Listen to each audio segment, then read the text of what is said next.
मैं यहाँ पे दिखा रही हूँ दोस्तों कि बच्चे और पतिदेव इसमें सोए हुए हैं। आजकल हम लोग अपने हॉल में ही सोते हैं मच्छरदानी लगा के, और मैं इनको नहीं उठाई हूँ, कोई डिस्टर्ब नहीं, मस्त सो रहे हैं आज ये। और मैं आ गई अपने बालकनी में। सुबह सो के उठ के काफ़ी उजाला हो चुका है।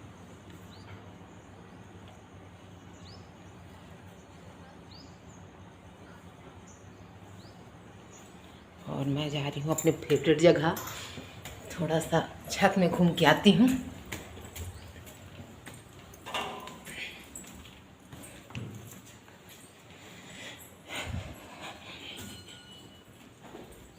सुबह उठ के ना हम लोग अपने छत में ही सबसे पहले आते हैं। ये हो गया है सूर्योदय नहीं हुआ है क्योंकि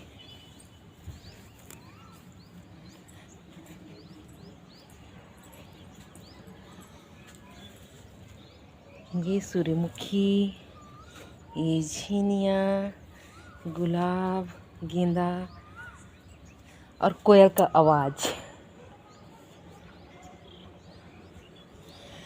ये मेरे को बहुत पसंद है।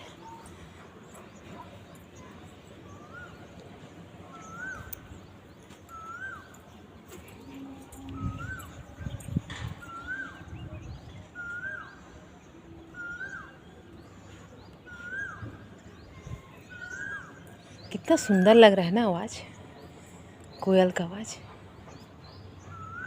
ओहो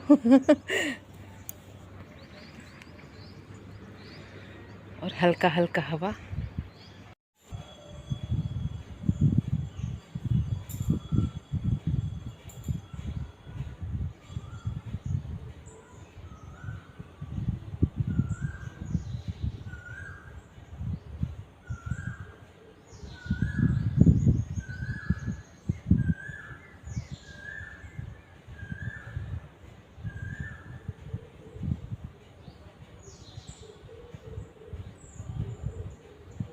तो दोस्तों, मैं लक्ष्मी इंडियन ब्लॉगर अपने चैनल में आप लोगों को स्वागत करती हूँ, और नए दिन, नई सुबह और नए ब्लॉग में आप लोगों का स्वागत करती हूँ। और आइए दोस्तों, मेरे साथ थोड़ा बहुत प्राणायाम करते हैं एक साथ मिलके, क्योंकि हम लेडीज़ों को दिन भर किचन और घर के कामों और बच्चों से फुर्सत नहीं मिलती है। तो कुछ टाइम अगर योगा हम लोग सुबह सुबह कर लेते हैं, तो मुझे तो दोस्तों सुबह अगर मैं योगा या प्राणायाम कर लूँ तो ऐसा लगता है कि आज का दिन मेरा सफल हो गया। एनर्जी भी बहुत अच्छा रहता है शरीर में, वाकई में एनर्जी मैं महसूस की हूँ कि एनर्जी रहता है। खुशी महसूस होती है कि मैंने अपने लिए कुछ किया, क्योंकि पूरा दिन हम अपने घर के लोगों के लिए और घर के लिए देते हैं समय, तो कुछ टाइम अपने लिए भी देने में बहुत अच्छा लगता है। और इसीलिए मैं आई थी छत में, लेकिन छत में मैं इसलिए नहीं कर सकी क्योंकि आज बहुत ठंडी ठंडी हवा चल रही थी और बारिश हुआ है रात के समय, इसलिए ठंडी ज़्यादा लग रही थी। तो मैं आ गई टावर के अंदर, और टावर के अंदर थोड़ा सा प्राणायाम की, क्योंकि आजकल अब मैं फिर से चालू कर रही हूँ, बीच में बंद कर दी थी। सुबह बच्चों को 5:30 बजे से तैयार करना पड़ता था, एक को 6:30 बजे स्कूल चला जाना रहता था और एक को 7 बजे स्कूल जाना रहता था। तो मुझे बहुत परेशानी हो जाती थी, अगर मैं योगा या प्राणायाम करती तो बच्चे तैयार नहीं हो पाते। तो बीच में भी मैं छोड़ दी थी, लेकिन फिर से चालू कर रही हूँ। आज प्राणायाम कर रही हूँ, अभी थोड़ा 2-4 दिन हो चुका है कि प्राणायाम कर रही हूँ, फिर मैं योगा करूँगी। और अपने लिए कुछ टाइम तो निकालना ही चाहिए। तो दोस्तों, अगर अपने लिए समय निकालना है तो बच्चों के साथ सोना नहीं चाहिए, क्योंकि बच्चों की छुट्टी हुई है, हमारी नहीं। और हम सो जाएंगे तो अपने लिए समय तो बिल्कुल नहीं निकाल पाएंगे, इसलिए हमारी छुट्टी नहीं हुई है, हमको उसी समय उठना है।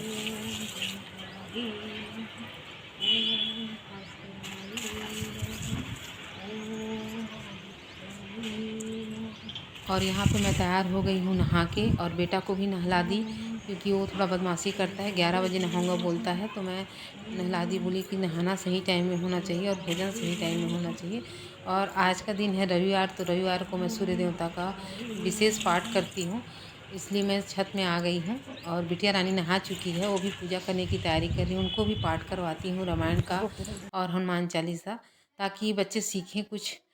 और मैं यहाँ पे आ गई थी भगवान का पूजा करने के लिए, सूर्य देवता। और साथ में मैं आप लोगों को बताऊं कि मंदिर जाने का समय नहीं रहता इस वक्त मुझे, खाना बनाना और नाश्ता बनाना दोनों एक साथ रहता है, क्योंकि नाश्ता करके जाना रहता है मेरे हस्बैंड को, और भोजन वो टिफ़िन लेके जाते हैं, जो अपने ड्यूटी में वो टिफ़िन करते हैं। तो मैं मंदिर नहीं जा पाती, तो मैं क्या करती हूँ कि छत से ही मंदिर का कलश दिखाई देता है, उसका भी आप प्रणाम कर लीजिए या आरती वगैरह दिखा दीजिए। तो बोलते हैं कि उतना ही पुण्य मिलता है जितना शिव जी के मंदिर में जाके मैं जल चढ़ाती या हनुमान जी के मंदिर में जाके प्रणाम करती। तो वहाँ पे हनुमान जी और शिव जी का एक साथ मंदिर है, तो मैं उनका भी पूजा कर रही हूँ साथ में। और यहाँ मैं आदित्य हृदय स्तोत्र का पाठ करूँगी। और नीचे में गोपाल जी के लिए मैं पूर्ण व्यवस्था करके आई हूँ, साफ़ सफाई मंदिर को की हूँ, फूल पत्ता और प्रसाद वगैरह जल वगैरह रख के आई हूँ। अगर मीठी उसका पूजा कर देगी तो मैं केवल प्रणाम करूँगी, क्योंकि अभी मेरे पास समय थोड़ा कम है, भोजन बनाना है। और मैं आ गई किचन में मेरा बेटा अभी तक चाय नहीं पिया था, तो वो बार बार यही जिद किए जा रहा था कि मेरे को चीला और चाय होना चाहिए। उसको अगर मैं 4 बार चीला दे दूँ ना दिन में, और 4-4 चीला दे दूँ, तो वो चीला खा सकता है, बाकी भोजन नहीं कर सकता वो, ऐसा है। तो मैं बोली कोई बात नहीं, बच्चे का मन है, तो मैं तुरंत बनाई और साथ में अपने हस्बैंड के लिए भी बनाई, मीठी के लिए भी बनाई, क्योंकि उनको आज का नाश्ता जो चीला ही था वही बना दी मैं। और यहाँ पे मेरे को करेला और कुंदरू को तलना है, खड़ी भरवा मतलब मसाला भर के, तो वही मैं दिखा रही हूँ कि मैं मसाला, सूखा मसाला सब तैयार करके रखी हूँ। और तलने का चीज़ तो आराम के साथ होता है, अगर अच्छे से ना तला जाए तो वो कच्चा ही रह जाता है। तो बस मेरे पास समय था केवल आधा घंटा का, और मैं क्या करूं, क्योंकि अभी मेरे पास दाल बनाना है, चावल बनाना है। और हम लोग तो छत्तीसगढ़ के लोग एक टाइम चावल ही खाते हैं। एक ब्लॉगर बोल रही थी कि चावल छत्तीसगढ़ में चलता है, छत्तीसगढ़ में ही नहीं, हमारे भारत के बहुत सारे राज्यों में चावल चलता है। तो हमारे यहाँ चावल होता है, तो एक टाइम हम लोग का रोटी चलता है भोजन में। और तो बस मैं उसी की तैयारी में लगी हूँ, कुंदरू और करेला मैं तल रही हूँ, और दाल मैं चढ़ाऊँगी। दाल चढ़ चुका है, चढ़ाऊँगी नहीं, चढ़ चुका है। और चावल बनाना है, और यहाँ पे मेरा रेडी हो गया लगभग सब्जी, और साथ में मेरा पूरा भोजन तैयार हो गया, दाल और चटनी, चावल और सब्जी तो कढ़ाई में दिख ही रहा है, और मैं टिफ़िन भी पैक कर दी। तो दोस्तों मैं यहीं पे अपना ब्लॉग एंड करती हूँ, और अगले ब्लॉग में फिर आप लोगों से मिलती हूँ, तब तक के लिए